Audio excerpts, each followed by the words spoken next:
it is a beautiful night for lacrosse as Marist gets ready to take on UMBC in the opening round of the NCAA Men's Lacrosse Championship.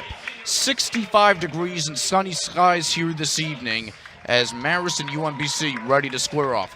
Hello everyone, I am Mike Ferraro along with Paul Santavica. And Paul, these are two teams which took unlikely roads to get here, but two teams which earned their trip to the NCAAs. Like in any sport, the coaches talk about peaking at the right time, peaking at the end of the season. That's exactly what Marist and UMBC is doing right now. And you look at UMBC had to win its last game of the regular season just to get to the America East Championship. Once they got there, defeated top seed Stony Brook and then second seeded Vermont in the final. And they did it with offense on the shoulders of their attack. Pachorky, Frawley, and McIntyre all contributing with 4 goals apiece. Really riding them in the championship. They're going to have to ride them again tonight for them to have some success. The Retrievers avenged a couple of regular season losses to both Stony Brook and Vermont to get to this game here this evening. You take a look at the other side of it with the Marist Red Foxes, and it's a team that overcame 3-goal deficits against both Canisius and Quinnipiac to get here and overcame a 3-12 season last year to get to this point. And they rely on their backbone, which is their defense, their senior defense, followed by their face-off specialist, Peyton Smith. He's 11th in the nation right now. He does a great job in getting his team the ball. He's going to have to do that tonight for them to have some success. The Red Foxes' balance is key, particularly in the scoring column. As we are almost ready to go here this evening, you take a look at the teams in the center here as they get ready to shake hands. Marist and UMBC. UMBC coming in here with a record of 6-8 overall. Marist standing at 10-6. At stake, the winner goes to Penn State to take on the top seed in the tournament Sunday afternoon. And Mike, you bet these coaches, both Coach Wilkinson and Coach Moran, their message before this game was, this is not our last game. Let us get to that round 1 against Penn State in Happy Valley. Paul, you mentioned Peyton Smith and his prowess at the face-off X for the Red Foxes, 11th in the nation. PJ Argyros will be at the X for UMBC. The Retrievers have a couple of men who they have rotated in this spot this season. This will be an interesting matchup, both with Argyros and then when they bring in Galloway. Peyton Smith, like we said, has had a lot of success, but these guys played very well towards the end of the game last week for them to win their conference championship. And Peyton Smith wins the opening draw. JT Rosell is able to corral the ground ball for the Red Foxes, who will start off with possession. Red Foxes wearing the home white jerseys with the red numbers and letters and the red shorts. UMBC in the road black with the gray shorts. Marist 5-2 at home on the season. UMBC had not won a game away from home until they won their last game of the regular season at Hartford just to qualify for the America East tournament, and then won a couple of games there to get here. And sometimes, Mike, teams, when they're under pressure, that's when they play their best. And that's exactly what the Retrievers doing, having to win that last game and then 2 playoff games to get here. And the first shot is a goal for the Red Foxes. On the board, it is Evan Gagne. Evan Gagne with his 5th goal of the season. Here you have a redshirt senior making things happen for the offense real early on. Evan Gagne, a 5th-year senior, one of 2 players in program history to be a part of 2 MAC championship teams here at Marist. He was a freshman in 2015, a 5th-year senior on this year's squad. How fitting it is, he gets the first one, and here's another look.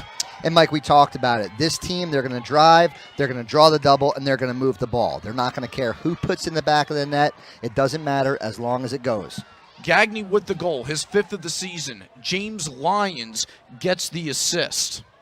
James Lyons, lights out freshman, made the All-MAC rookie team. He's going to be a fun player to watch in years to come as well. For Lyons, his 13th assist and 26th point of the season. And the Red Foxes come away with it again. This time it's Smith who corrals the ground ball, but a turnover. First possession of the evening for UMBC, a team which is averaging more than 5 goals per game from last season. Paul, you alluded to Trevor Pachorky, number 20, and Ryan Frawley, number 34. Both of them were injured last season. Both of them are healthy this year, and are they ever difference makers? They are. And if those two aren't making it happen, then it's Ben McIntyre, the third attackman on their line, a Canadian who knows how to finish the ball. So if all eyes are on those two guys, look out for Ben McIntyre to be a finisher tonight. That's Pachorky. It's wide, but the Retrievers maintain possession. UMBC has run a few different lines throughout the year. They have a bunch of role players that can create space, but at the end of the day, it's the attackmen that are going to end up finishing these goals. They have 4 20-goal scorers this season, led by Frawley with 38, Pachorky and McIntyre with 29. Josh Jordan, number 46, is 23. McGregor right there, first save of the game is the most important one. The Red Foxes had gotten off to tough starts in both the MAC semifinal and championship game. Fell down by 3 in both of them. Keegan Wilkinson stressed his team this week. Just because you got away with it this time doesn't mean you're going to tonight. Had to start quicker. While Peyton Smith has won his first 2 draws, Red Foxes with a goal on the first possession, McGregor with a save early on. And both teams, like you talked about earlier, Mike, both teams were down in their conference championships, but behind a lot of senior leadership, they came back and obviously came away with a win. So even if this game goes a 3-goal swing, 4-goal swing, one way or the other, it will not be over until that buzzer hits 0-0. Hunter Embury, 32. He's checked. Flag is down. Shot and a goal! Jake Weinman. He's scored in every game this season. He adds to it in the NCAA tournament. The youth on the offense that plays like veterans for this team is incredible. There you have Hunter Embry, him and his twin brother making it happen as freshmen on the offense. But like we talked about, Mike, if he can't get to the goal, he's going to keep his head up. He's going to move it one more. And like you said, Jake Weinman, he is a finisher through and through. You put the ball on his stick and some time for him to get a shot off, more times than not, he's going to bury it. For Weinman, that is his team-leading 31st goal of the season. It's balanced for the Red Foxes. They have 5 with at least 25 points. Weinman leading the way with 39 of them. Change for UMBC here at the X as it's Brandon Galloway now against Peyton Smith. Smith wins it anyway. Galloway was the one who won 6 out of 9 in the 4th quarter against Vermont in the America East Championship game this past Saturday. They went with Argyros on the first couple of draws. Galloway that time. Peyton Smith, though, 3 for 3. This is the Peyton Smith we had seen at so many points during the regular season. And it's like deja vu from last game for UMBC to this game.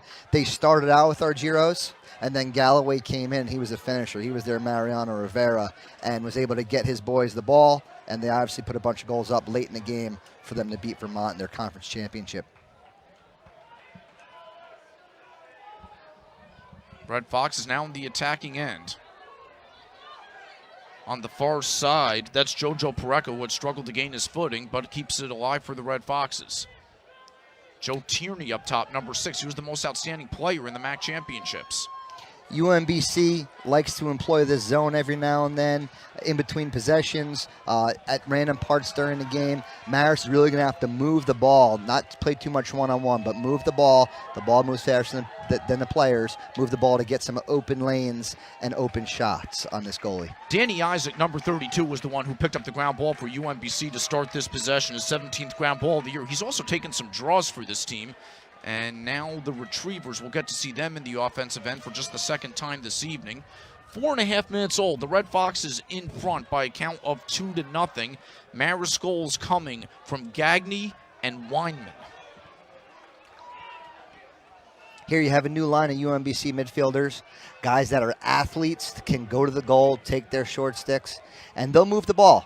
Billy Nolan, number 23, is not out there right now, has a ton of assists this season. These guys play team lacrosse. It's fun to watch. Both teams, you have some balance and some firepower going up and down. That was McGregor going behind his net, and he flips it ahead. Matt Seltz wearing number 34 for the Red Foxes. Paul, of course, that's an important number in Marist program. Matthew Seltz is honored to wear that number 34, is given by the coaching staff to the player that most exemplifies what our late Eddie Coombs was about. Number 34, he passed away after his freshman year here at Marist, and he was a kid that was hustling all the time on the field and was the light of the locker room off the field, and they honor someone every year. Matthew Seltz is fortunate, lucky, and he knows he wears that with pride to wear that this year, his senior year. Coach Wilkinson extremely close to Eddie Coombs. Eddie Coombs' passing happened just about 6 weeks after Keegan Wilkinson became head coach of the Red Foxes in the summer of 2011, and he's done a terrific job in keeping his memory alive and wanting to have pride in this program for the Coombs family, as now it's UMBC on the offensive end. The Coombs family, especially Mr. Coombs, Eric Coombs, comes back and meets with these boys and talks to them, and that means a lot to them. That means a tremendous amount to them, and they make sure that they know that because having Eddie's legacy still here on the Marist campus is incredibly important for this lacrosse program. McGregor has looked sharp in the early going. He made another save, and now the Red Foxes getting their attack going once again. James Lyons, number 13, had an assist on the first goal of the contest. Marist with a lot of youth on the offensive end, a lot of experience, particularly on close defense. James Sirocco, a captain, was named to the MAC All-Tournament team, as was Billy Andrell, a fifth-year senior. But some precocious freshmen and sophomores on this end. Here you see the Retrievers in a zone defense rotating to the ball. Marist is going to have to move the ball a lot faster in order for them to catch the UMBC off guard. That goes loose toward the far side, and the Red Fox is not able to corral it, and it'll be UMBC possession as we near the halfway point of the first quarter. It's a great job by the UMBC coaching staff in changing up the defense, switching it up for Marist. Now they have to readjust and figure out what's going to work against this zone down the road. Ryan Moran is in his third season as head coach at UMBC, comes from a great line of coaches. His father, longtime Chaminade High School coach Jack Moran. There's a shot that goes high and wide. That was Taylor Bohannon with the chance. Bohannon had a goal in each of the America East tournament games, but the Retrievers will maintain possession. Should also mention the UMBC defensive coordinator, Jamison Kesterer, someone who's very highly respected by this coaching staff, a former national champion at Johns Hopkins as a player, also formerly worked at Ohio State, does a great job with this UMBC defense. There's another chance as Bohannon comes in. That one goes wide. Retrievers will stick with it. Coach Moran, big shoes to fill following Hall of Fame coach, Coach Zimmerman, who had tremendous amount of success with these UMBC Retrievers, winning this conference 3 out of the 4 years between 2006, 2009, 2007. They still made the NCAA tournament, playing a tough schedule. They had some great years, and he knows that, and he's going to build on that legacy.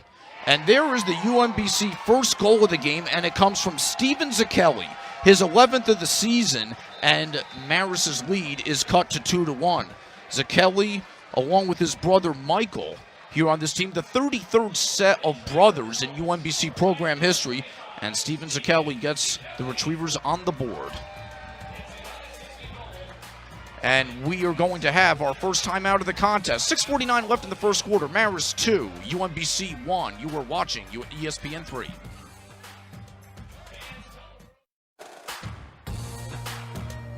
And welcome back to Tenny Stadium. Mike Ferraro, Paul Sanovic, and here's a look at the Retrievers' last goal. Billy Nolan, senior captain here, sets a great pick for Steven Zakelli. Marist not able to recover quick enough, leaving him some time with his hands free, time and room. Steven Zakelli is going to finish that all night with his 11th goal of the season. And Zakelli, a member of the MAC All-Rookie team in 2018. Again, this is Brandon Galloway, number 48, on the draw with Peyton Smith. And the Retrievers get their first face-off of the evening, and that brings the UMBC fans here to their feet. This crowd has filled in awfully nicely here at Tenny Stadium. Marist got over 1,800 fans to the opening round game against Bryant here in 2015. That's the most that has been at an NCAA opening round game. It will be interesting to see what that figure checks in at this evening. But this grandstand is filled in quite nicely. As a shot goes wide, that's Pachorki making a circle around the net. Not able to finish. Retrievers will maintain possession on the far side. That's number 22, Michael Zakelli, the brother of Steven Zakelli. Stepping in the crease here, going Marist way. At the face-off X, Galloway and his wing play in Keith Dukes and James Negro, they're going to have to make it a fight like they did this last time in order for them to earn possession at the face-off X. Peyton Smith's too good on his own. It's got to become a 3-on-3 battle for UMBC to have chances. And Galloway, in his own right, he has had some good games this year again. His biggest spot was 6 out of 9 in the fourth quarter against Vermont this past Saturday. But again, so often, it's not just the two men at the X, it's the men who encroach on it. And like I said, his wing play did a great job there. Keeping it a battle, keeping the ball on the ground. Instead of one-on-one, let's make it 3-on-3. It's anybody's ball. And hopefully, for their sake, they're coming up with the ground ball more times than not. This is the 7th meeting all-time between Marist and UMBC. Retrievers have won the first 6. They have played each of the last 3 years in the regular season. Did not play this year until now. Chris Schlappick on the far side works it down low. That's Jojo Pareca, number 42, who retrieves the pass, defended closely by 50, Keith Dukes. There's a cut to Tierney and a save made. Jack Morton coming up big, the freshman with his first save of the evening. Great save right there for Jack Morton. Again, UMBC's in their zone defense. They spread out a little bit too much there. Joe Tierney finding a lane, getting a great feed and a great look at the goal, but Jack Morton standing tall as a freshman. Tommy Ligner had started in goal for much of this season. Morton took over the final game of the regular season at Hartford. The Retrievers won that to get in the America East Championship. And then Morton won the 2 games in that tournament, so he's 3-1 as a starter this year. Retrievers riding the hot hand. Coming down and firing high and wide, looking for a second of the evening, was Steven Zakelli. Steven Zakelli having some success dodging these short stick defensive midfielders. Marist is going to have to slide a little bit earlier to help them out. Red Foxes scored the first 2. UMBC looking for the equalizer. Pachorki. That's a save. Great move right there by Pachorki. Really had not much. Ended up on one knee, getting out of it against a very quality defenseman in James Sirocco. Getting a shot off, keeping the ball here for the UMBC Retrievers. Pachorki missed the last 9 games of last season with a knee injury. As there's a shot by Zakelli and another save. Zakelli getting open. Great change of direction. Good save there by McGregor. Red Foxes have had possession seemingly for much of this contest, but the Retrievers with some extended action on this end. That's Pachorki again. James Sirocco, number 11, a captain for the Red Foxes, and probably their best close defender, has that defensive matchup. That'll be a great matchup to watch all night. James Sirocco, very physical. Pachorki, great change of direction. Knows how to protect his stick, not going to turn the ball over too much. That'll be a fun one to watch tonight. Sirocco plays a good deal off him. Ralph Sommer, number 22 for the Red Foxes, defending, but there is a shot and a goal from Ryan Frawley. Ryan Frawley, his 39th of the season, ties it at 2. Frawley led the America East in goals this season. Let's take a look at his 39th. Ryan Frawley getting a great pick there by his teammate, freeing his hands up at about the 5-5, giving him a great angle at the goal. And Frawley knows how to finish. Like you just mentioned, he's had a tremendous amount of success this year. He was injured last year. He came back this year firing away. America East, first team attackman. If he has time and space like that, he's going to give Marist a little bit of trouble tonight. He missed the last 6 games of the year last year with a hand injury. We mentioned about UMBC increasing its scoring average by 5 goals per game. Well, Pachorki misses 9 games last year. Frawley misses 6 as the Red Foxes get it off the draw here. And getting those two guys back, you see the firepower and the athleticism they have. It's easy to understand why UMBC has increased its offensive output. Interestingly enough, Paul, UMBC scored double digits in goals in exactly one game that last season. You know when that was? When they defeated the top team in the nation last year. They upset Albany. That's amazing. That's amazing. But you talked about not having your two best players. Listen, your two best players, they make other people around you just as good. So not only are they putting up goals and points, but since they're getting all the attention, other people are doing well too. Here we go. You see Marist sharing the ball. Jamison Embry is the one who finishes, but some great ball movement put Embry in a spot where he could finish. Jamison Embry really coming on late in the season here, dodging, finding him. He wasn't playing earlier in the season. Like you mentioned before, Joe Tierney was at attack. Coach Wilkinson moves him up to midfielder. In comes Jamison Embry, arguably the best offensive player on the field last week in the MAC playoffs. Talk about coming in hot. 12 goals in his last 5. To reiterate Paul's point, 5 points against Canisius, 3 goals, 2 assists, and then 4 goals and 2 assists against Quinnipiac in the MAC final. That is his 17th of the season and puts the Red Foxes back in front 3-2. Jamison Embry is his twin brother Hunter, both here from Yorktown, a storied program right down about an hour south of Poughkeepsie. And Jamison stands 7th all-time in points in that program. And he stands behind a bunch of players by the name of Marr and Kavovit and the Nelson brothers. So him being in that same category, he knows how to play lacrosse. He knows how to finish. He knows how to find open teammates, and he's been doing it for the Red Foxes late in the season. As the Red Foxes miss connection there with Lyons and Tierney, and the Retrievers will get possession with 1:45 left in quarter number 1. The Red Foxes have gotten off to a better start than they did in both the MAC semifinal and championship game. The Retrievers not in a bad spot themselves at 3-2, and this is a UMBC team that's overcome a lot more than, well, a 1-goal deficit this season. Is hounded going the other way as Mitch Howell by 3 Red Fox defenders, and Coach Moran is going to take a timeout with 1:29 left in the quarter. Marist trying to take advantage there with a double team, putting the ball on the ground, getting their offense the ball back for the last minute and 30 of this quarter. Not happening. Great timeout by Coach Moran. He's going to set something up for probably Ryan Frawley or Pochorky to finish. You know, we mentioned UMBC defeating Albany, the #1 team in the country last year. How about the last 5 years or so of UMBC athletics in general, okay? So last year, they beat the #1 team in the country in lacrosse in a year where the Retrievers were struggling a bit, but hey, you beat the #1 Albany. Well, of course, last year, they set the college basketball world on its ear with a victory against Virginia in the NCAA men's tournament, first 16 to beat a 1. And then in 2014, well, they made the College Cup in men's soccer. They made the Final Four. Unbelievable. And you feel like that win in the basketball tournament has opened them for more 16 seeds to gain some confidence. Here you see UMBC again playing a great team style of lacrosse, setting picks for each other. This way, their teammate has their hands free.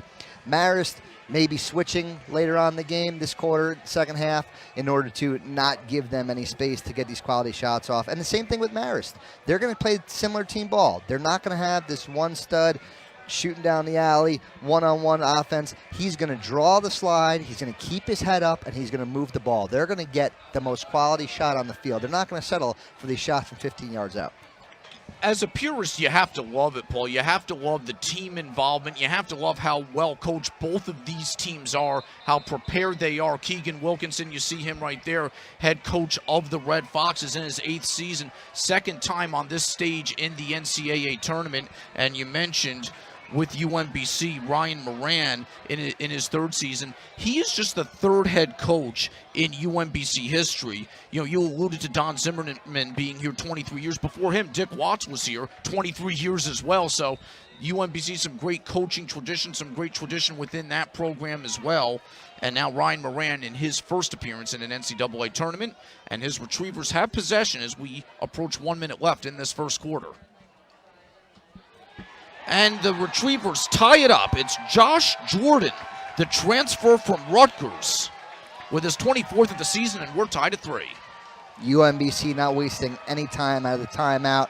moving the ball down to Josh Jordan, letting him sweep across the top, doing a great job protecting his stick against the long pole and pulling the ball. Not even sure if McGregor got an eye on that. We mentioned Pachorky, Frawley, and McIntyre, how much you have to watch them. Well, Jordan gives the Retrievers 4 20-goal scores. That's the first time they've had that in the UMBC program since 2009.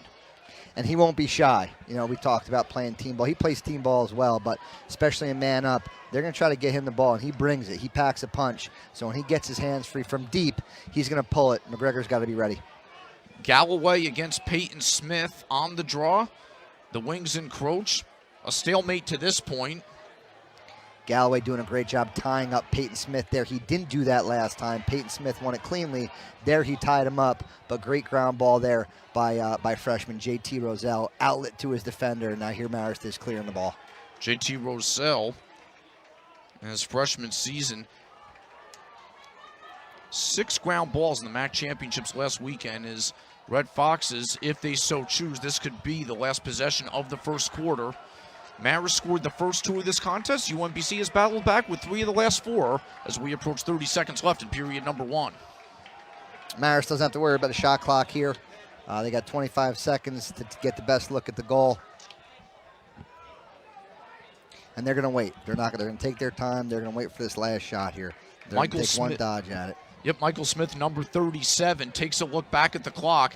Now he's going to approach with 10 seconds to go. Smith makes his move, finds the double. Over to Embury. Other side, there's a shot. Pareka gives the Red Foxes a 4-3 lead.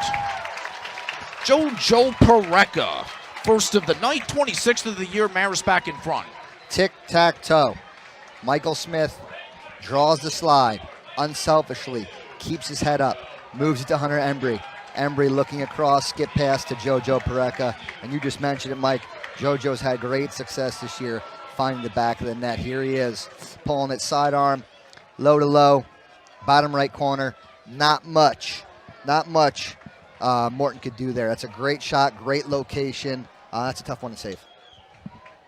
Tough to execute, tough to save, as the Red Foxes get back in front.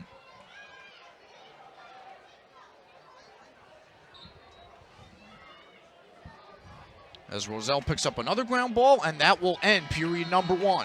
One that sees the Red Foxes get one late from JoJo Pareka, and Marist with a 4-3 lead after the first 15 minutes of play. And welcome back to Tenny Stadium. Mike Ferraro and Paul Santavica. You're looking at the UMBC coaching staff and Ryan Moran, who is in his 3rd season. First trip to the NCAA tournament. Ryan Moran, heck of a playing career as well at Maryland and then the professional ranks. As we get ready to start the second quarter, Coach Moran talking to his defensive coordinator, Jamison Kesterer. Well thought of in the coaching ranks is Peyton Smith. Picks up the draw to start the second quarter, gets his own ground ball and feeds it ahead. And it leads to a goal. Pareka with the finish.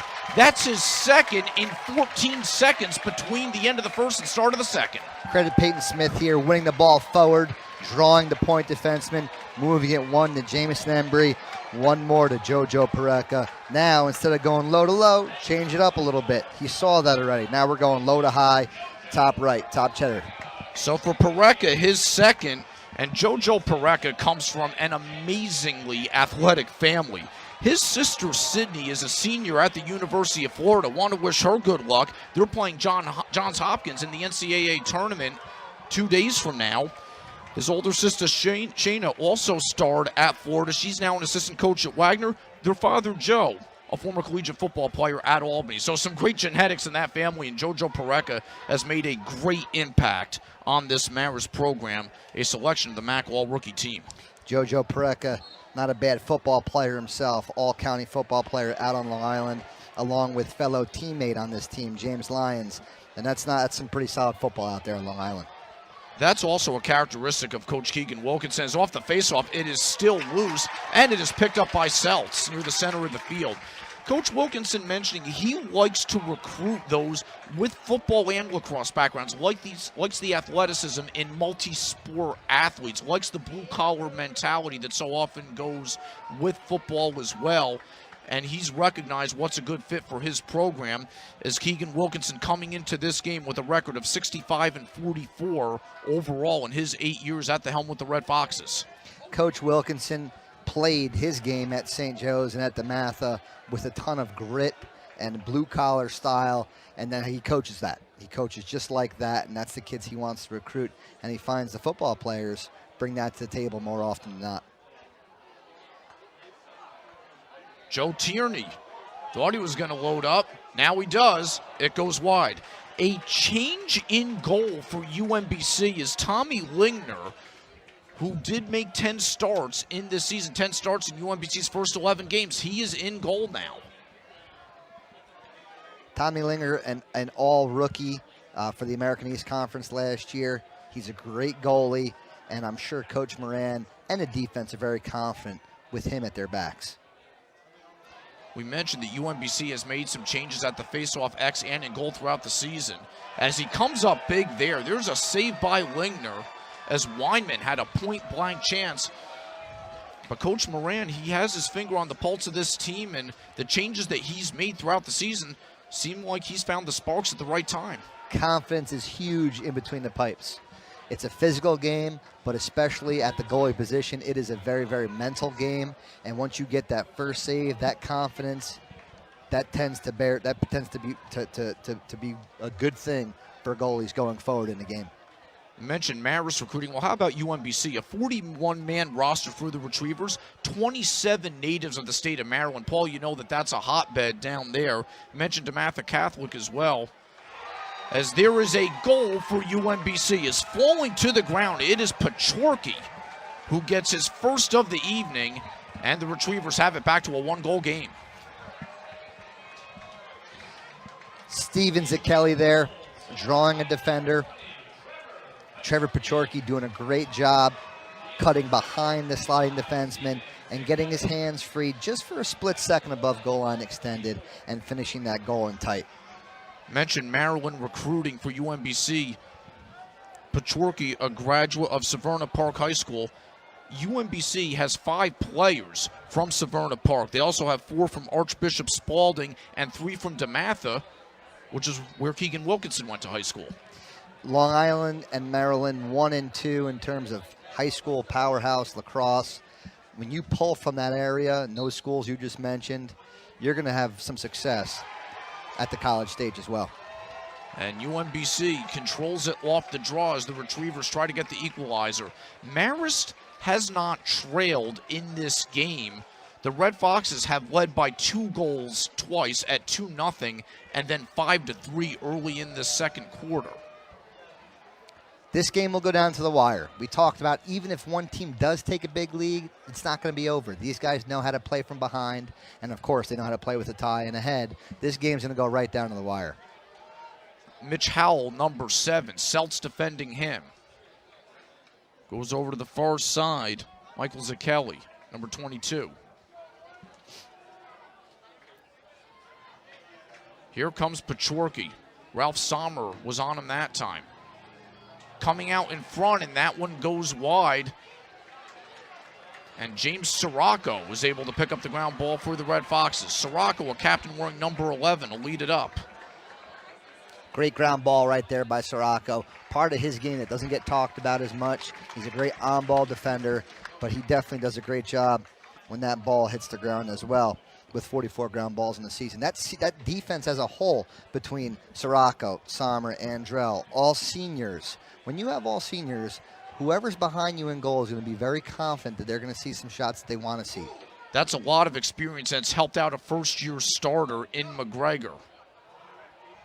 Sirocco, one of the captains, one of the 5 captains on this year's team.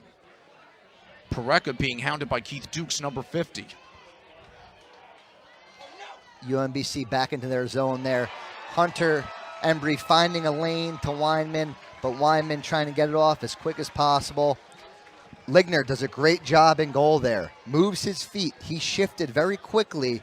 That skip pass didn't throw him off as well. He got his position. He got his stick in a great place. Wyman dropped his stick. He dropped his stick, matched his stick. Great save. Moved the ball up. Gets his offensive guys another shot at this thing. Ligner has not played since April the 20th. He has looked sharp since coming into this contest. Has made a couple of big saves. Yeah, they're gonna ride whoever's hot here. Like last week at the face-off X, Galloway got hot. We're gonna ride him. In this case, he puts number 9 in goal. They're gonna ride him if he plays his game. That was Billy Nolan. He gives it off to Zakelli. Down low, Frawley. And McGregor comes up big. Great move right there by Ryan Frawley. Pulls his stick back like he's going to shoot it. Face dodge, gets underneath his defender, but an even better save by McGregor. Clears the ball there with Matthew Seltz. Red Foxes up by count 5-4. Jojo Pareca has a pair of goals for the Red Foxes. Steven Zakelli with 2 points for UMBC on a goal and an assist. McGregor with 6 saves for the Red Foxes. As Marist has gotten off to a significantly better start on the defensive end than it did in both of its games in the MAC championships last weekend. Joe Tierney, the most outstanding player in those championships, gives off to Pareca. Now Tierney gets it back. UMBC, great job rotating there, rotating to the ball. There was a guy open. They recovered quickly, not giving Marist a chance at a quality shot. That pass is deflected, and then picking up the ground ball, number 8, Nick Doyle. Now the Retrievers work ahead. This is the first time we've called out number 21, Gunnar Schmoller, who was named to the America East All-Tournament team. Now they work ahead. This is going to be a flag as Seltz just took down Josh Jordan. Got a hold right there on Seltz, trying to hustle back, stop him, got his stick caught up. That's going to be a 30-second penalty against Marist. You mentioned Schmoller. Talk about a team guy. He went from being an offensive midfielder to a defensive midfielder, and now he's an all-conference close defenseman. Let's take another look at the penalty. Matthew Seltz trying to throw a one-handed wrap check there, trying to spring the ball free of Jordan. Got his hand caught up on Jordan, took him down. It's going to be a 30-second penalty here and a man up for the UMBC Retrievers. First time we've seen either team go a man up in this game. UMBC man up offense ranked 46th in the NCAA, 31.9%. The Marist man down defense 29th in the country at 67%. That's Frawley. Got to watch him. Over on the far side, Brett McIntyre, number 4. Number 10 here, Jack Andrews. They bring him in for man up. He's got great vision for the game. Does a great job finding his open teammates. Talked about Jordan right there. There was that first shot. Man up. He's the one who's going to pull it from deep, and he can. He can pull it from deep, having success more times than not. Marist getting the best of him there. Red Foxes now in transition. And a goal for Jamison Embry. Marist not slowing the ball down, even though they are a man down, pushing the issue, trying to create offense from the defensive side of the field, and they did just that. Here you see Jamison Embry, close defenseman, approaches, a little out of control. He recognizes that. He attacks his top shoulder, sweeps across the field, increasing his angle, and finishing on goal. Again, he's been doing this a lot lately for the Marist Red Foxes.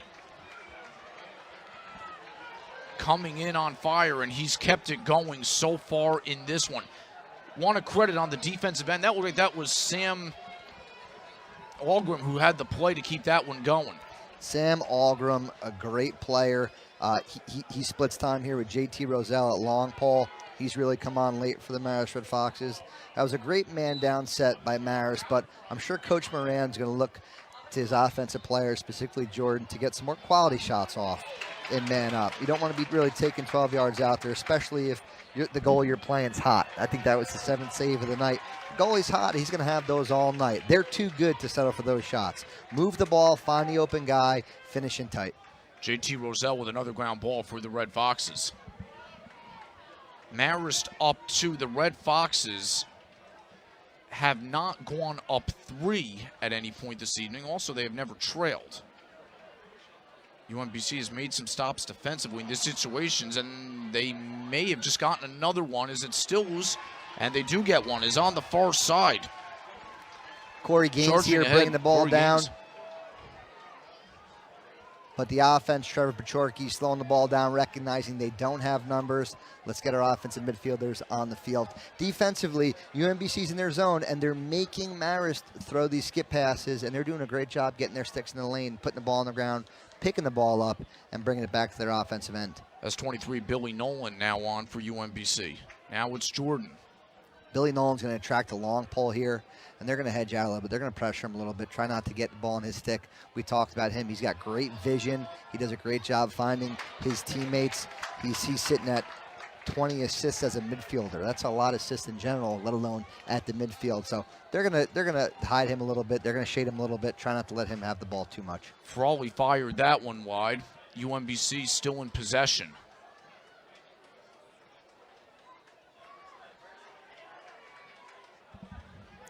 Here you see, similar from before when Josh Jordan scored, picked down by Billy Nolan, trying to get him to sweep across the top, and he gets his hands just a little bit free. He's going to pull that ball, and he has success.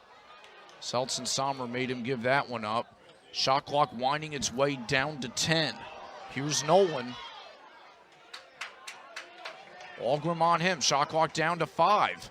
Can the Retrievers get one off? Pachorky behind the net. They're not able to. And that brings the crowd to its feet. Great defense right there by the Marist Red Foxes, clamping down when they need to late in the shot clock. You just saw Billy Andrell, number 43, heading off. He was named to the MAC All-Tournament team this past week, a 3-year starter on defense. We mentioned Gagnon, who had the game's first goal, one of 2 Red Foxes, to be part of both the 15 and 19 championship teams. Andrell was the other. Add Billy Andrell to a list of stud football players coming out of high school. He was named one of the top football players in Nassau County in high school. He brings that grit to the field. A fifth-year senior in front of the goalie there. He's a player and he's a team guy through and through. Joe Tierney works it around. Pareka draws a crowd. UMBC staying in his zone right now, having some success. You know, the really only goals they're giving up are in transition. 6-on-6, they're doing a pretty solid job against this Marist offense.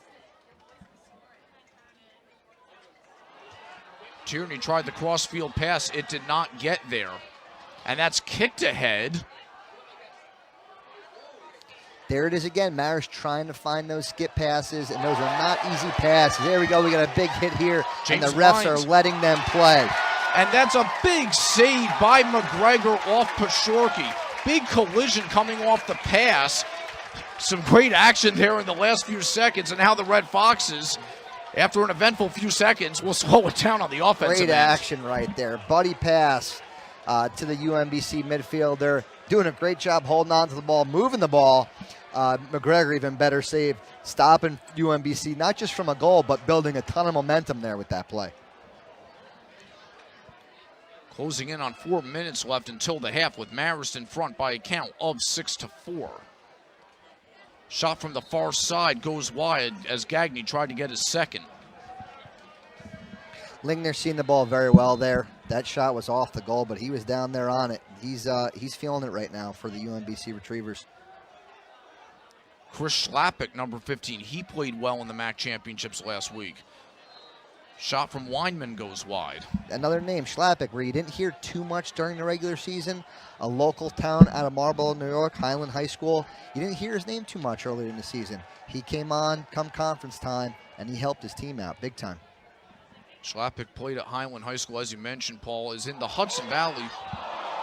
Great look right there by Jojo Pareka, keeping it in his inside hand, backhanded pass with his right hand, a very Canadian-like box lacrosse style of play, but a great save. Again, Tommy Lingner, number 9, he's on right now. He's feeling it. Great move by Coach Moran in goal. And a timeout is called. We'll take it with you. Marist leads 6-4. You're watching NCAA Lacrosse on ESPN3.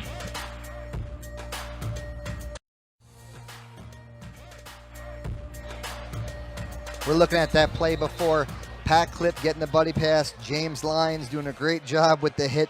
But Pat Clip holds on, moves the ball to 20. Trevor Pachorky. McGregor standing tall in goal. Those are shots Pachorky normally finishes. McGregor has been sharp, as you mentioned, Paul. He has 7 saves in this contest. But what a play by Clip.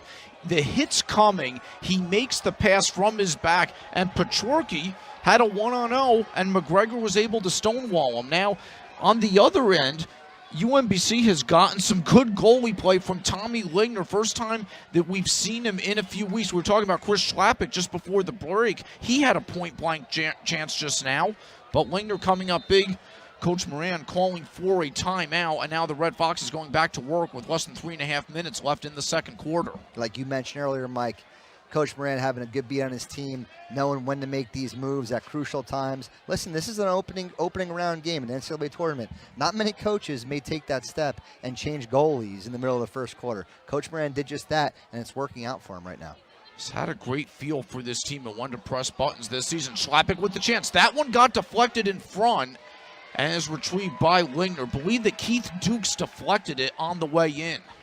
Again, skip pass for the Marist Red Foxes. It gets through, but there's too much traffic inside for him to get for Schlappick to get a quality shot off. The Red Foxes' ball movement has been good, but the UMBC defense has come up big and not let the Red Foxes expand this lead beyond 2 goals. Yeah, I mean, if they get back and they play 6-on-6 defense, they're going to be okay. They're going to have trouble at the face-off X with transition and when Marist is clearing the ball off a quick save or a ground ball. Other than that, they can play 6-on-6 defense.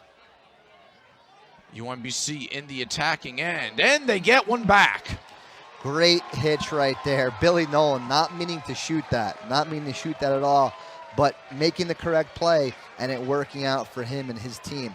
Here he has a defender approaching him, a little out of control. He attacks his top shoulder. He finds the open guy inside, and Brett McIntyre misses him, deflects off Brett, finds the back of the goal. And it looked like it bounced off. It must cost the inner pipe there off the ground, and the ref was right on top of that. Great job by the ref seeing that. It looks as if that Nolan is going to get credited for the goal. And if so, that would be the 50th of his career. Billy Nolan, captain, senior, he does a great job finding his open teammates. Like right there, Brett McIntyre, wide open. And if he caught that, he finishes that. He finishes those. But he gets credited, he gets rewarded for making the right play. So for Nolan, that's his 8th goal of the year. We mentioned his 50th of his career. 7 goals, 20 assists this season, too. You talk about good lacrosse IQ, but now the Red Foxes now on the offensive end with 2 minutes left until the half. Marist up by a count of 6-5. The Red Foxes have not trailed in this game. They got a couple early, but have not led by more than 2. Joe Tierney on the near side. He's a captain on this team, 1 of 5. And a pass goes awry, and the Retrievers will get it back with 1:45 left in the second quarter. There's a 25-second differential between the shot clock and the game clock. Marist trying to move the ball fast, trying to catch UMBC, not rotating faster than their ball moves. Error there, unforced error there. That is going to hurt Marist if UMBC capitalizes on the offensive end late in this first half. Mitch Howell, number 7, with possession. He gives it off to Jordan. And now this is Nolan coming on. Not enough time here to hold out for the last shot, but I wouldn't be surprised if they took it a little deeper into the possession so that Marist didn't have a chance or too much time to get a shot on goal before the end of this first half. Jordan back to Howell.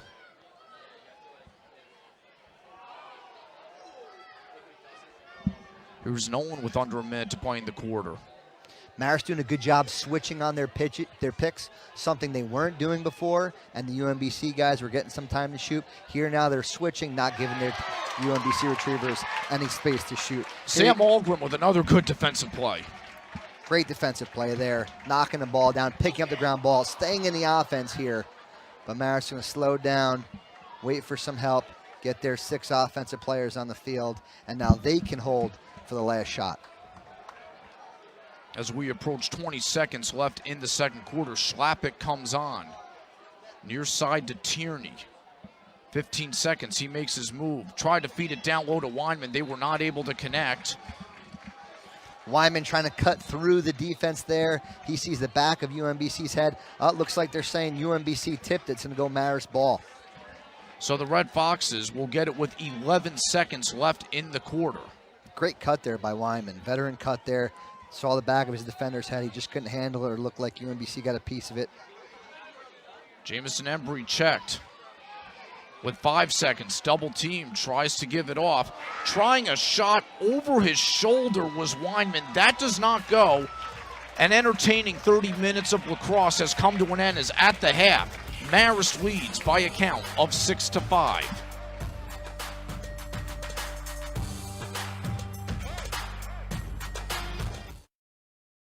Opening round as Marist leading UMBC by a score of 6-5. The winner of this contest will face the #1 team in the country, Penn State. That'll be Sunday at noon. The Red Foxes coming in here champions of the Metro Atlantic Athletic Conference. Marist won the regular season title and won 2 one-goal games in the MAC championships, beating Canisius in the semifinals, Quinnipiac in the championship game. UMBC went into its final game of the regular season not even knowing if it would make the America East Championship. Won that game against Hartford, got the last spot in the championship, won a 4-way tie to get the last spot, and then defeated top-seeded Stony Brook and second-seeded Vermont to win the title. And here they are playing for the right to go to Happy Valley. And still about as Peyton Smith pushes that one ahead. It is still being contested. And 17 seconds after the faceoff happens, the Retrievers are able to corral it. Peyton Smith won 11 out of 13 faceoffs in the first half for the Red Foxes. He's had some dominant performances this season, and the first 30 minutes more along those lines, but the Retrievers will get the first chance at it in the second half. Peyton Smith playing well, but the UMBC defense doing a great job limiting Marist's shots. Therefore, Marist only has 6 goals on the board right now. And there's a shot and goal right away. Steven Zakelli taking the ball. First true one-on-one dodge and shot and goal we've seen all night from both teams. He did a great job there getting his hands free. Here we'll see it, taking Matthew Seltz to the goal, getting some space. This is a shot that McGregor has saved in the past, but Marist doesn't help Seltz out there, leaves Steven Zakelli out there with no one on his hands. He does a great job shooting that ball low to high, burying that ball in the lower left-hand corner. Zakelli got UMBC on the board in the first half when the Retrievers were down 2-0. This one ties it at 6, 44 seconds in the second half. We mentioned a lot of the UMBC top talent offensively. Well, the Red Foxes have held Pachorki and Frawley to 1 goal apiece so far, but Zakelli, UMBC's leading scorer this evening, 2 goals and an assist. They play team lacrosse. They know how to move the ball. They know how to find the open guy. And similar to Marist, they're not going to care who buries it. They're not going to care who puts it in the back of the net as long as somebody does it. Peyton Smith gets his own ground ball. That was Galloway going against him that draw. And there's another save by Lingner. He forces that one up at a big hit by Sirocco against Nick Doyle. It's loose. Sirocco with another hit.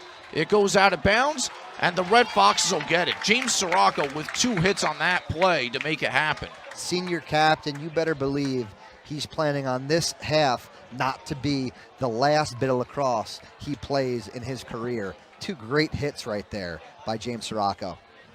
Keegan Wilkinson has mentioned time and again this season the leadership he has gotten from his captains this season. Sirocco taking that to heart. Offensively there, James Lyons not wasting any time going to the goal, but we mentioned Lingner's on right now. He saved that, moved the ball up. They just couldn't get the ball to their offensive end. To the far side, that one was deflected as Lyons took that shot. And now here come the Retrievers. On the far side, Gunnar Schmoller, number 21, works it ahead. Gunnar Schmoller, we talked about him a little bit, going from offensive midfield to defensive midfield to now close defense and being an American East first-team defenseman and a captain. Ligner, I'm sure, is confident having him in front of him. Schmoller named to the America East All-Tournament team as well. He's been a versatile talent. Accent on talent. Pachorki in front, and Brett McIntyre puts it away as UMBC gets its first lead of the evening at 7-6. Jack Andrews starting this thing, dodging down the alley with his left hand, moving the ball to Pachorki. Pachorki keeping his eyes up. McIntyre doing a great job of cutting behind defenseman Billy Andrell and finishing in tight. For Brett McIntyre, his first goal of the evening. It's his 30th of the season. McIntyre, a native of Calgary, who was named to the America East All-Academic Team. What do you have to do to get there? Well, have a 3.91 grade point average, majoring in mechanical engineering, getting it done in the classroom and on the field. Yeah, his IQ in the classroom is just as good as it is on the field, as you can see with that GPA. But he does a great job, and that's his game. He's only got 2 assists on the season, 30 goals, because he plays in tight. He knows how to catch the ball in tight, and not only catch the ball, but get it off and put it where he wants to put it. Not just get it off and get it on goal, but put it where he wants to put it, where the goalie's not. Well, Paul, how about this, too? His shot on goal percentage this year, 76%. That's unheard of, 76%. But like we said, he knows how to finish, and he's in tight a lot of the time. But still, I don't care where you are on the goal. When you're shooting at 76%, get that kid the ball. And now it is UMBC building on its momentum as the Retrievers have scored the first 2 goals of the second half, and with possession again. First lead of the night for UMBC, looking to add to it. That's Mitch Howell. Pashorky again out in front. This one gets knocked back as it heads toward midfield, scooped up uncontested by Michael Zakelli, number 22. Similar look right there. Marist has do a better job of sucking in backside and helping out on the crease, not giving these guys a chance to cut with nobody on their hands. Jordan against JT Rosell, the long pole. Pashorky from the office in the back. Try to roll it in front. McGregor falls on it. A flag is down. They're going to call a hold here on Sirocco, kind of hooking him as Pachorky tries to fight underneath, kind of hooks him, brings him to the ground. It's going to be a 30-second penalty on him and a man-up chance for UMBC. And let's take another look. Here you're going to see it again. Pachorky trying to push topside, inside roll, and instead of just resetting his feet and getting in front of him, Sirocco trying to use his stick, brings him to the ground. The rest are going to call that every time. UMBC 0 for 1 with the man up this evening. The Red Foxes actually scored not long after the man up for UMBC expired. Yeah, Marist took advantage of transition, stuck the ball in the net after a UMBC man up, but they didn't take a quality shot. I'm sure UMBC is going to take a quality shot this time because Coach Moran, I bet, had a talk with his players at halftime about taking care of the ball, being patient, get quality shots, especially when you're man up. A loose one in front is scooped up by Sam Algren. We've called his name a few times this evening. Sam Algren, great off the ground, not just playing defense, but picking up ground balls and creating offense for his team.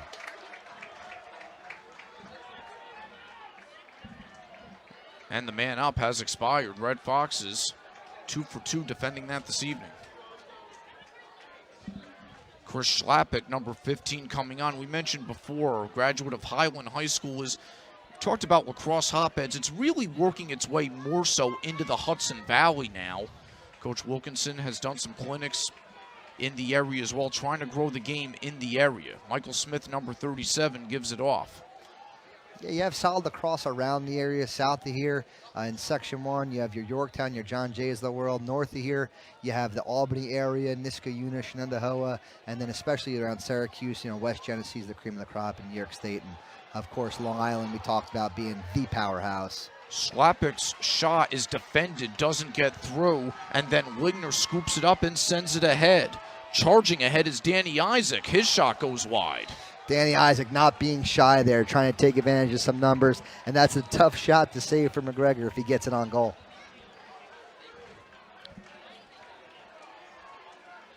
Seven to 6 is the UMBC lead. It's been 2-0 UMBC since the start of the third quarter, as the sun has set here at Tenney Stadium over the west side berm. Great crowd on hand this evening. More on that in a little bit. On the far side, Jack Andrews, number 10. UMBC taking care of the ball here, trying to set some picks, free their teammates' hands up for good shots. Marist doing a good job working through those picks.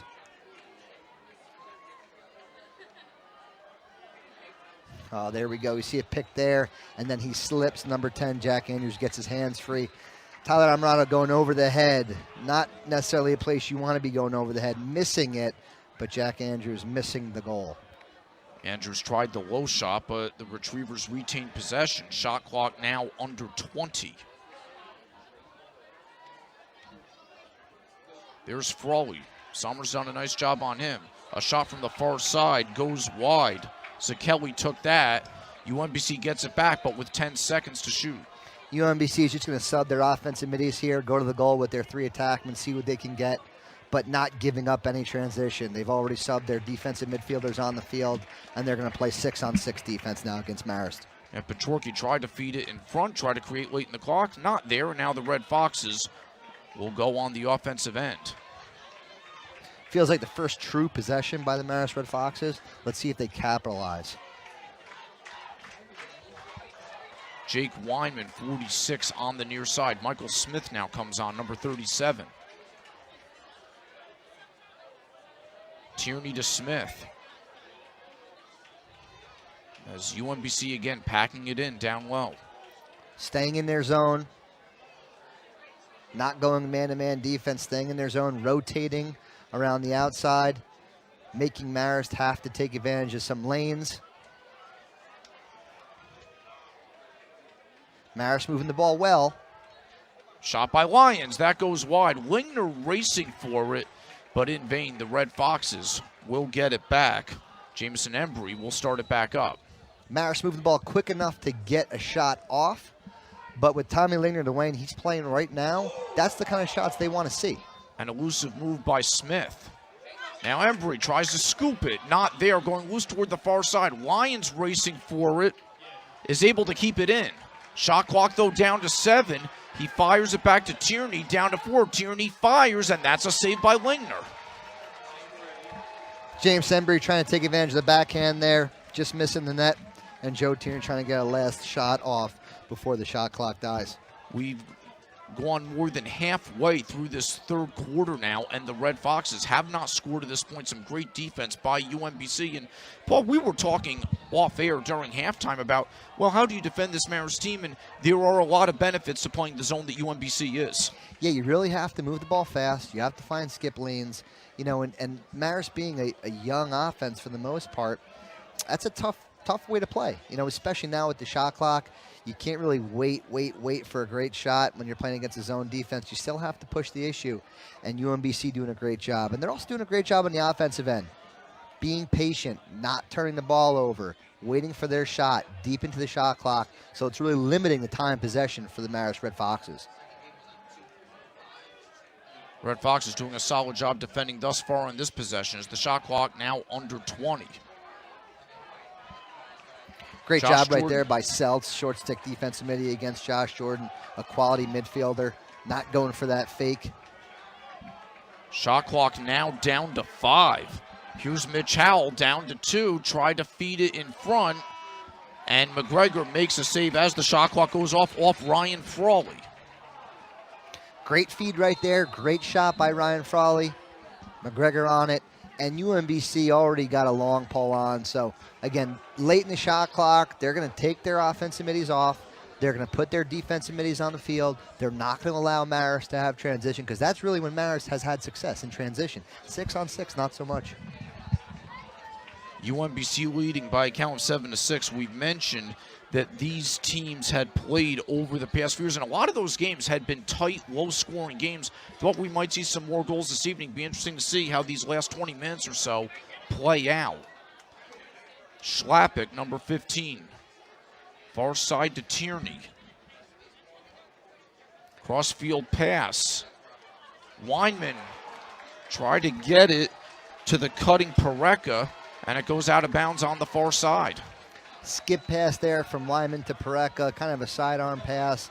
If you don't really get a hang of that, that thing's going to bounce up and go out of bounds behind you. You know, it's very tough to handle one of those passes if it's not overhand, and he had some heat on it there too. These teams, when they played last year in Baltimore, UMBC won by a count of 7-4. They played here at Tenney Stadium in 2017. UMBC won that one 6-4. And now it's an 8-6 lead for the Retrievers. Steven Zakelli again. That is his third of the evening. Steven Zakelli stepping up big time here, taking the short stick to X, dodging on Seltz, getting his hands free, pulling it, shooting it high. McGregor didn't have a chance.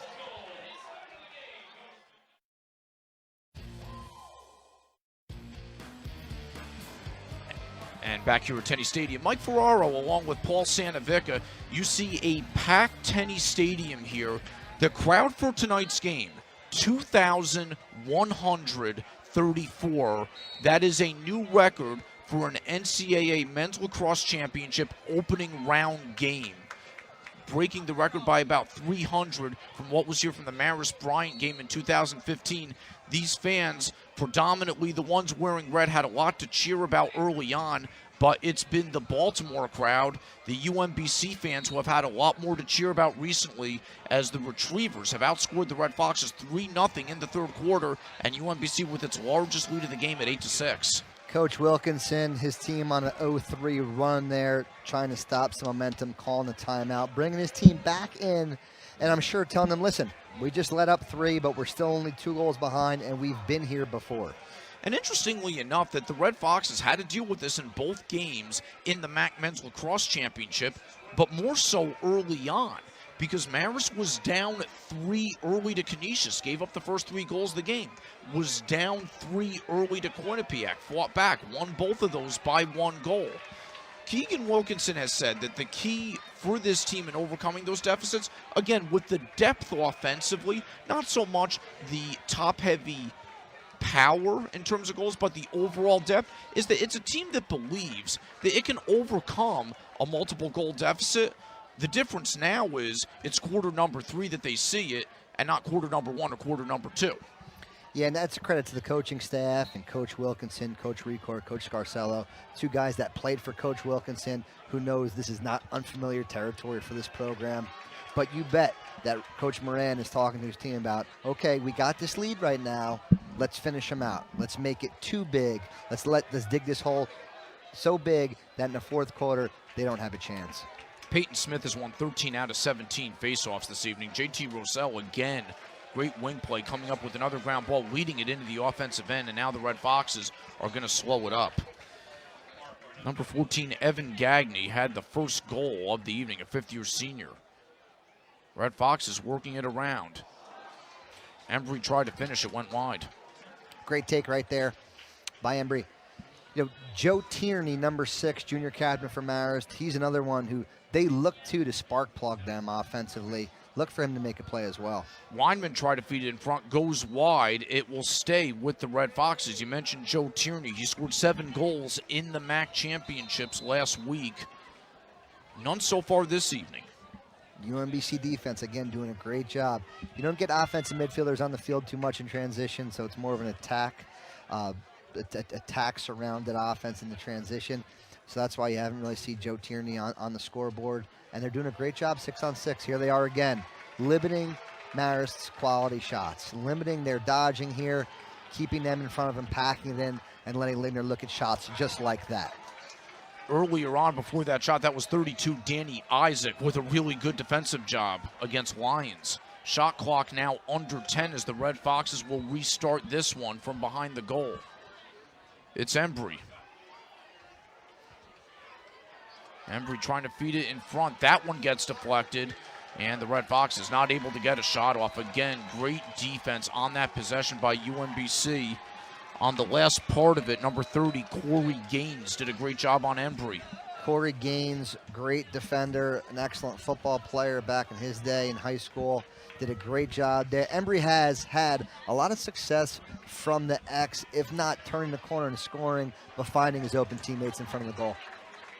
And that's an errant pass for the Retrievers as Billy Nolan and Pachorki trying to connect and not able to do so. Offense not doing their defense any favors. They just had a great defensive set, turning the ball over in the offensive end, and now we're back with UMBC playing some defense. The Retrievers have shut out the Red Foxes through the first 12.5 minutes of the third quarter, as UMBC with an 8-6 lead. Steven Zakelli leading the way for UMBC with 3 goals and an assist. For the Red Foxes, it's Jamison Embry, 2 goals and an assist. Weinman had that deflected, going loose toward midfield, and winning the race is Keith Dukes. Great dodge right there by Jojo Pareca, then feeding Weinman, keeping his head up But Wyman dropping his stick and Ligner doing the same, matching his stick right there for the save.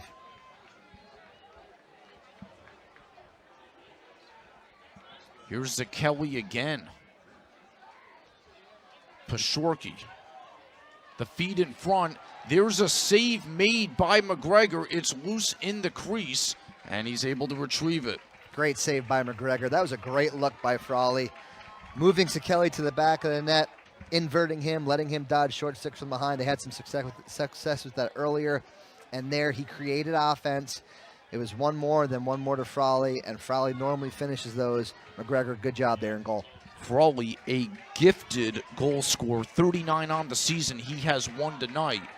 As we're approaching 1 minute left in this third quarter, differential between shot clock and game clock just over 10 seconds.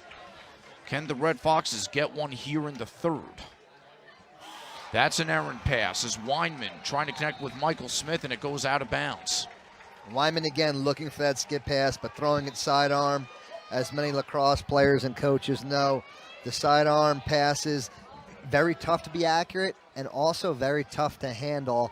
I don't know if that's going to help the team out. Even that gets through, you don't know if that offensive player is catching it comfortably enough to get a solid shot off. 12th turnover of the evening for the Red Foxes. Just 3 of those have been caused. UMBC has 8 turnovers. Yeah, UMBC taking care of the ball. So whatever they're lacking in the face-off game, they're making up for it with patience on the offensive end.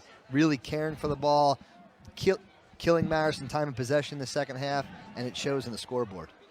Pashorky at 5'8", 165 pounds. He is a ball of energy.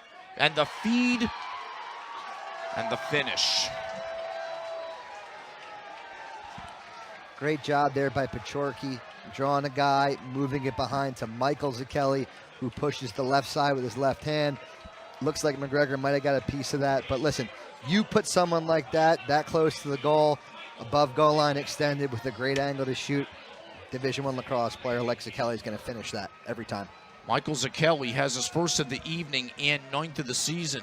It's been his brother Steven who has done a tremendous amount of damage tonight, 3 goals and an assist, but now Michael Sekeli into the scorers column here this evening.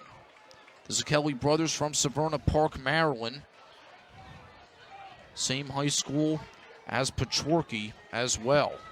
10 seconds left in this third quarter. UMBC leading 9-6. The Retrievers have outscored the Red Foxes 4-0 in this quarter.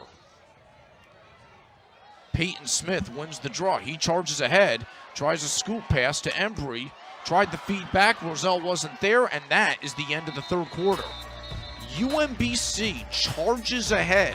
The Red Foxes led this one 6-5 at the half. The Retrievers will take a 9-6 lead into the fourth quarter.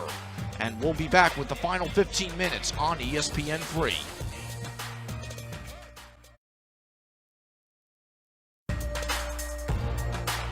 And welcome back to Tenny Stadium. Mike Ferraro with Paul Santavica. And Paul, UMBC with a dominant third quarter. 4 goals for the Retrievers, none for the Red Foxes.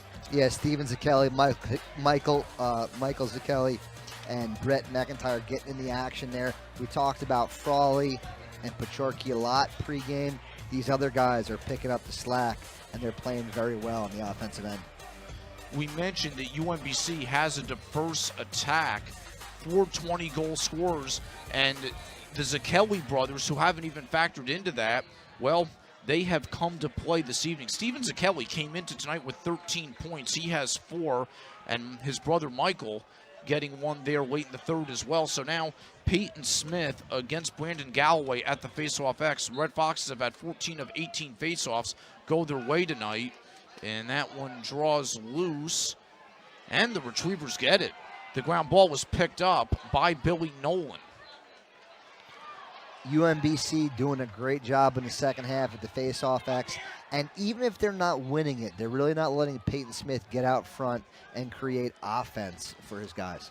Paul, we talked about this one off camera as well, that really what the Red Foxes might need to spark their offense is what we saw at the end of the third quarter is Peyton Smith winning them cleanly enough to set something up before the UMBC defense can get set. Yeah, and definitely easier said than done, but Peyton Smith can do it. I'm not surprised if UMBC is thinking the same thing, and you see their wing guys shifting down the wing in order to try to cut them off, I'm sure, because, again, they're playing great 6-on-6 defense, and they want to keep it that way for the fourth quarter. This is the largest lead that either team has had tonight. And the Retrievers in a position to add to it. Shot clock under 20 as the Retrievers using some clock. Sirocco has the defensive matchup on the far side against Pachorki. And Nolan puts it away. Billy Nolan right there, not shying away from the long stick midfielder, JT Roselle, dodging left, rolling back to his strong hand, his right hand, and burying it low and away. McGregor didn't even see it, didn't even move. Goal UMBC, gives him a 4-goal lead here in the fourth. We mentioned that Billy Nolan has been more playmaker than scorer this season, 20 assists coming into tonight, but he got his 50th career goal earlier this evening, and that's his second of the night as UMBC 5 unanswered in half number 2. Billy Nolan, previous years, an All-American East player. He'll do what he has to do to get it done. So that means if the guy's sliding to him, he's going to keep his head up. He's going to move it one more. If no one slides to him, look out. He's going to pull it. He's a veteran. He knows how to play this game. Yeah, he's a senior captain as UMBC wins another faceoff. He was named to the all-tournament team last week in the America East tourney, and that was more for his playmaking ability. Had 5 assists in the 2 games last weekend. UMBC winning another faceoff here. They'd give Marist those first 3 to be winning them now in the fourth quarter. Build some momentum. Get the ball back on their offensive end and take care of this ball. Deep into the possession, get some quality shots. And that's what Galloway did so well against Vermont last Saturday. That game played on ESPNU. The Marist-Quinnipiac game played at 10 a.m. on ESPNU. The Red Foxes punched their ticket. UMBC played the game right afterward. Frawley with the shot. Did that hit the pipe? It looked like it did. It's loose toward the far side, a collision, and the Red Foxes will get it. That was Jordan against Sirocco going for the loose one. Great look right there by Frawley, attacking the short stick after his teammate drew the slide, moved the ball opposite field, attacked the short stick, got a great look at the goal. Whether it hit the pipe or McGregor got a piece, that was unlucky. Those normally fall for number 34. Frawley has 1 tally this evening. He's had a couple of good looks. When you go to the scouting report and you put so much focus on a couple guys like Frawley and McIntyre, Pachorki, Division I lacrosse, anybody can make plays. You put focus on those guys, someone else can step up, and that's what the Retrievers are doing tonight. Tierney to Smith on the far side. Now over to Tierney. Works it to the near side to Schlappick. Schlappick cuts toward the center. Tierney look shot. Went pass instead. Red Foxes working it around the perimeter. UMBC staying in his zone. Marist trying to dodge the zone a little bit. Shot by Michael Smith. That's deflected in front. Embry. And a save by Lingner. Ligner playing great in between the pipes right now. He's seeing shots that he wants to see, building his confidence, so that when they do get shots in tight like that, he's got his hands, he's got his feet, he's making saves at key points and key spots. And again, Lingner making play after play. He hasn't seen game action in 2.5 weeks. Comes into the biggest spot of the season in the second quarter with his team down by a couple. And oh, has he ever given them a lift? 7 saves, and he has let in just 1. Gives them a lift here. He's playing great. The defense is playing with confidence. Credit the coaching staff and the defense just as much as the goalie here for making that move and putting in that zone, letting him see shots from 12 yards and out. Pachorki had a chance there. McGregor got a piece of it. UMBC again. That shot was deflected, still with UMBC. Lingner coming out of St. Anthony's out Long Island. You talked about Coach Moran's father coaching at Chaminade, their rival St. Anthony's. I'm sure the Moran family has seen him often and on the other side of the field. I'm sure they're glad to have him in this kind of black and gold as opposed to St. Anthony's black and gold lately. Shot clock under 10. That's Kelly. That gets deflected wide. UMBC will have another chance, but with just 5 to shoot. Can Petrorki make something happen? Well, almost, but that'll go to the Red Foxes. Great job there by the defense. With that said, UMBC, that's kind of a win in their column too, taking it all the way down the shot clock, wasting all that time, putting less time on the clock for Marist to climb back into this game. With a 4-goal lead, you can take such luxuries. And it doesn't happen often anymore because of the shot clock. However, they're going to take advantage of it as much as possible. Well, now Sirocco's going to make a rush before he gives it off to Lyons.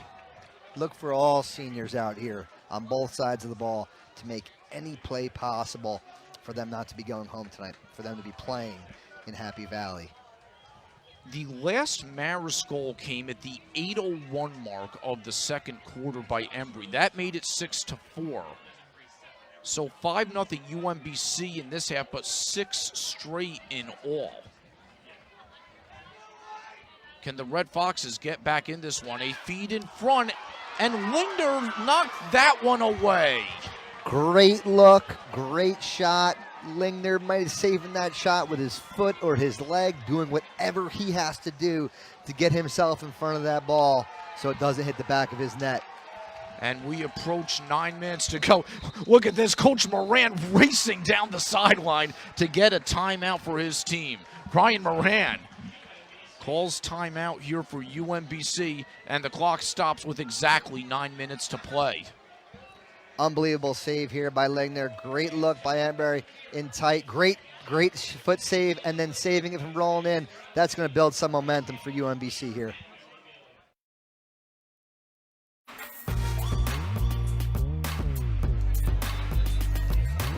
And welcome back to Tenny Stadium. 9 minutes to play. UMBC leading Marist by a count of 10-6. I'm Mike Ferraro, along with Paul Sanovica. And Paul, 29:01. The last 29:01, UMBC has held Marist scoreless, and this Retrievers defense with Coach Ryan Moran and defensive coordinator Jamison Kesterer, we've seen some great lacrosse defensively played by this team. We just got a nice shot at their huddle, and those guys are laser focused. There's not one person in the defensive huddle that doesn't have his eyes beaming on Coach Kesterer with the iPad showing them what Marist is doing offensively. These guys are laser focused. They are not looking to turn it off at any bit in these last 9 minutes of the game.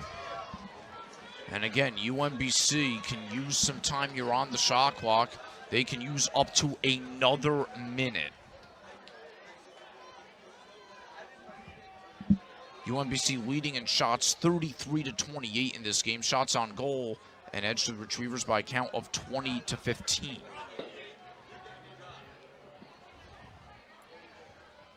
We talked about them taking care of the ball. They're going to do that again. They're going to use up this whole shot clock. They're not going to settle for any kind of shot. The time is in their favor. They're going to really take care of the lacrosse ball late in the game.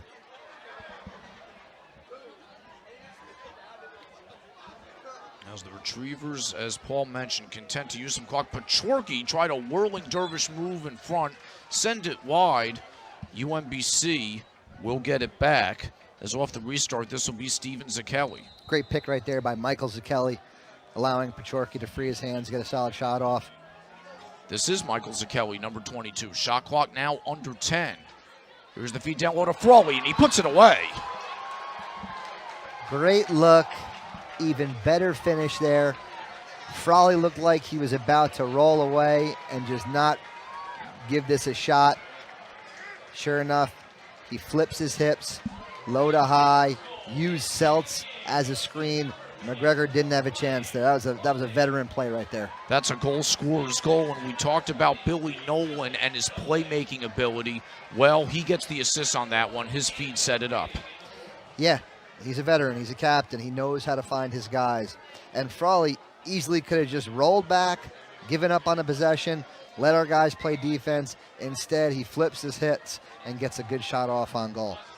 And for Frawley, the leading goal scorer in the America East, his 40th of the season. And UMBC is up by a count of 11-6. Peyton Smith wins this faceoff. He's had a great night. The faceoff X. It's knocked free, but Ralph Sommer retrieves it. Sommer a longtime starter on this defensive crew and one of the Marist seniors who's had a great year. Peyton Smith, arguably Marist's MVP this year, going 63% at the faceoff X, giving his team a ton of chance on the offensive side. You just get the feeling they're going to need more than Peyton Smith and the defense to step up here if they want to have a shot at this late in the game. Well, the Red Foxes came back from a 3-12 season last year. They came back from 2 3-goal deficits in the MAC championships. Can they make up 5 goals with just over 7 minutes to go? But this is a UMBC team playing with a ton of momentum. But the Red Foxes get one. Great cut there by Wyman. This team can score in bunches if they're playing well. Here, you see a feed up top from James Line to a great cutter in Wyman. Lingner was there. He got a piece of that. He wasn't not there. He was there, got a piece of that. Unlucky bounce for the Retrievers. Goal Marist puts them within 4. 3 Red Foxes have 2 goals this evening as Weinman, Embry, and Pareca with 2 apiece. That makes it 11-7. That is the first Marist goal in just under 31 minutes of action. And they can score in bunches. We talked about it, Mike. They know how to score.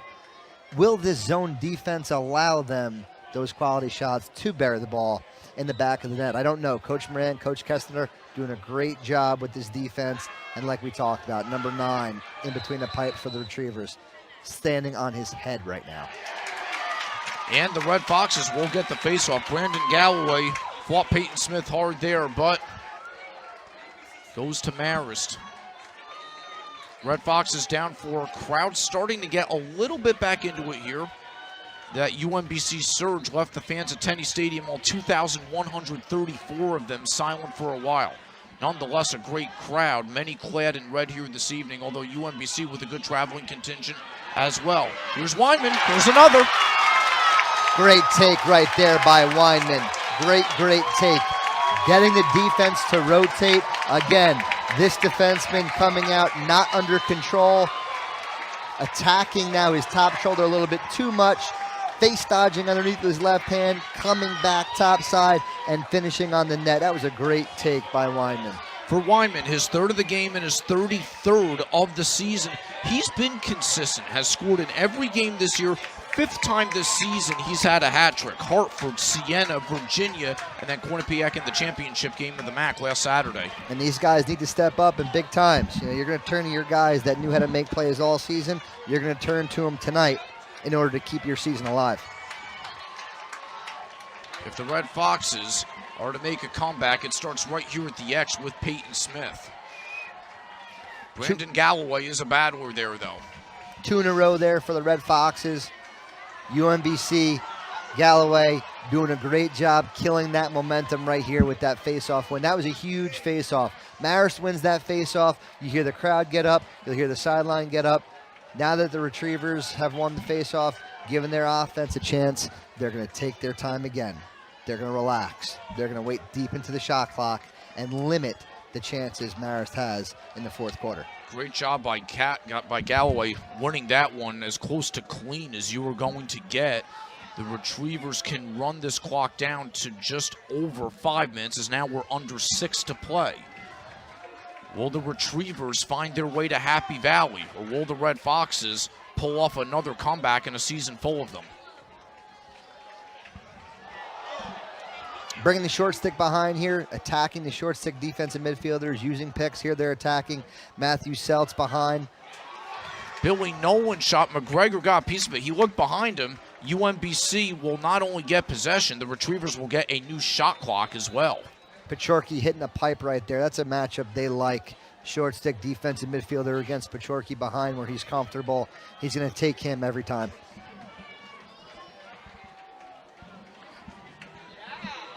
Jack Andrews, number 10 on the far side.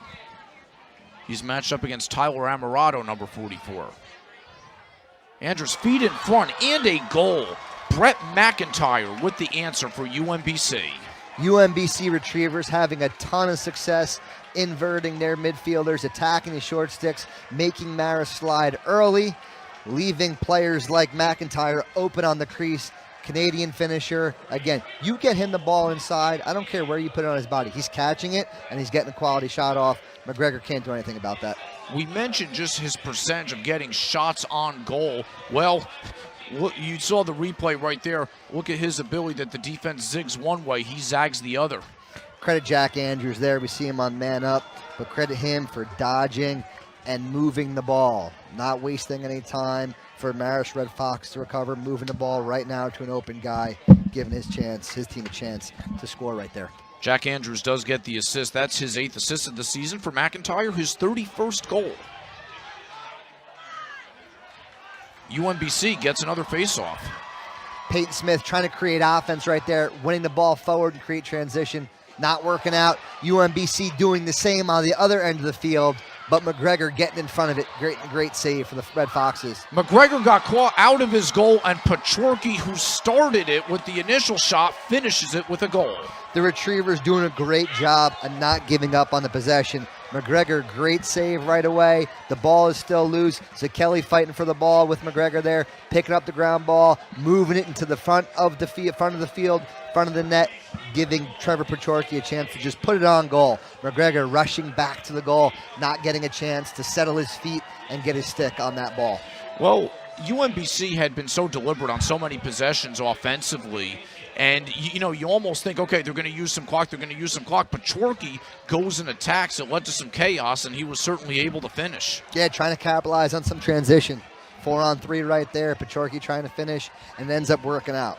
They hustle, a great hustle play by Michael Zucchelli there. He'll get the assist on the book, but what I like even more was not giving up on the play, fighting for that ground ball, moving the ball. Ground ball, move it once you pick it up, find the open guy, your teammate finishes. Now the Red Foxes, as Amarato leads it ahead. Now Algram. Embry on the near side. Here's Pareca. Under 4.5 to play. UMBC up by a count of 13-8. Red Fox is trying to take advantage of the numbers on their end of the field. Retrievers doing a great job recovering and letting the rest of their defense help in and play some 6-on-6 defense here.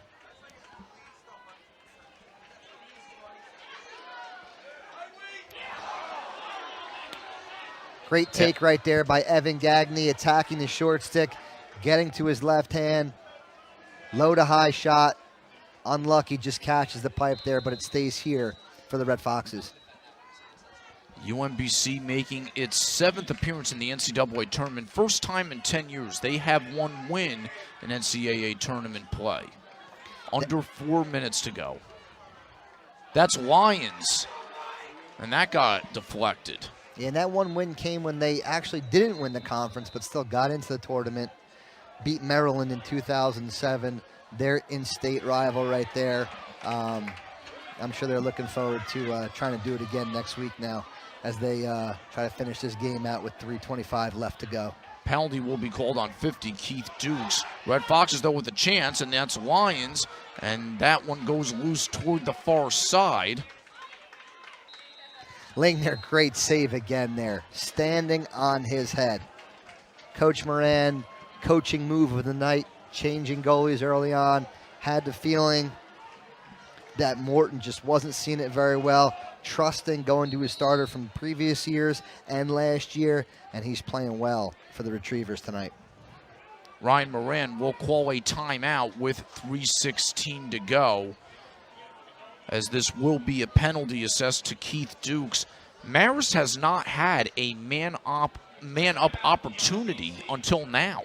Yeah, and UMBC's not playing aggressive defense. They're sitting back, they're packing it in, letting Marist take shots from out there. Doing a great job playing smart lacrosse. Here you see Gagne get topside on Dukes, catch the pipe there. Great shot, 2 inches to the left, it's a goal. Goalie's best friend, pipe gets it. Linger's happy about that. So Keith Dukes with the aggressive play, freshman from Bowie, Maryland. He's done a nice job, as a lot of these UMBC defenders here this evening. A DeMatha Catholic graduate, as we've mentioned, the same high school alma mater as the Red Foxes head coach Keegan Wilkinson. Yeah, great lacrosse down there. We talked about Powerhouse in Long Island and Maryland. DeMatha down there. do a great job producing lacrosse players in and out. Arguably the best lacrosse player around. Paul Rabel, also a DeMatha Catholic graduate. These guys know how to play lacrosse. And you put them in situations like this, especially defensively, these midfielders, they're not necessarily comfortable playing zone defense. That's not their game. They're there to play one-on-one defense, but they're doing a great job of communicating, finding the cutters, pressuring when they have to. That's something that, again, midfielders don't normally do all the time. Marist man-up offense, 65th in the NCAA at 25%. UMBC man-down defense, 56th in the NCAA, just under 60%. But the Red Foxes have made some tweaks to this unit, added some specialists in recent weeks. But UMBC generates the turnover, as that's Nick Doyle now in the offensive end. Nick Doyle causing the turnover, then picking up the ground ball, rushing it down to his offensive end, and UMBC with a chance to burn this, if not bury a goal just like that. Trevor Pachorki finishing one-handed underhand in the empty net. As McGregor had come out, and it is now a 14-8 lead for UMBC. Here you see. Little scoop. Yeah, he came out of the goal. Goal's wide open. Sometimes you tell your players to pull that back out. Let's kill some more time. But when it's wide open like that, and a shooter and a finisher like Pachorki has the ball, you're pretty confident he's going to bury it. As UMBC has outscored Marist by a count of 8-2 in the second half, as we've had some vocal support from the Red Fox faithful. But now a lot of fans heading toward the exits right now as UMBC with an outstanding second half. For Pachorki, that is his 32nd of the season. Third of the night. He now has a 4-point game with 3 goals and an assist.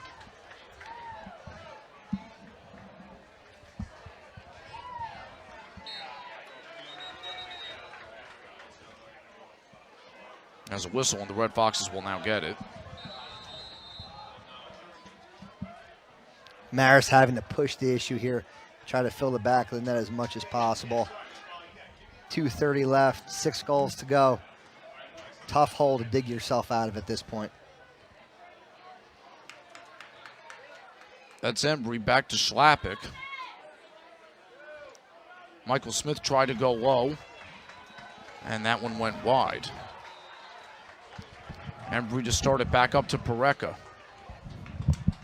Jojo Pareca fires, that's wide. And that'll stop it with 2:07 to play. Red Foxes started up again as the UMBC fans making some noise in support of their team. Lots to be proud of, not only in this one, a great comeback for UMBC this evening and a great comeback over the last few weeks.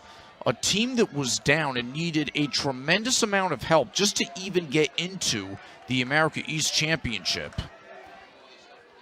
As Embry's shot is deflected, and Lingner, who's been the man of the hour, picks up another loose one with 1.5 minutes to go. UMBC lost at home on Senior Day to UMass Lowell on April 20th in overtime. At that point, the Retrievers felt like they had a slim chance just to even qualify for the America East Championships. They needed Binghamton, a program which had not won all season, to win its final 2 games, and then for UMBC to go to win at Hartford when UMBC had not won away from home, just to even get into the America East Championships.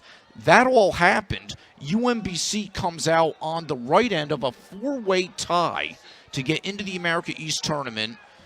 The Retrievers defeat the top seed Stony Brook and second-seeded Vermont just to get to this point, avenging a couple of tough regular season losses, and now 40 seconds away from a trip to Happy Valley on Sunday to face the #1 team in the country. Great season for the Red Foxes, 10-6 overall, coming back from 3-12 last year.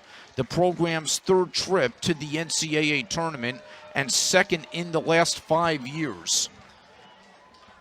But it's been all UMBC in the second half as the Retrievers just let the clock run out as we are now approaching 10 seconds to play. Schlappick sends it ahead. Seltz wearing number 34 in the final 5 makes the charge. It's knocked free, flags fly, and that is going to do it. UMBC has its ticket punched for Happy Valley. The Retrievers win the opening round game as it's UMBC 14, Marist 8. UMBC outscoring the Red Foxes 9-2 in the second half as they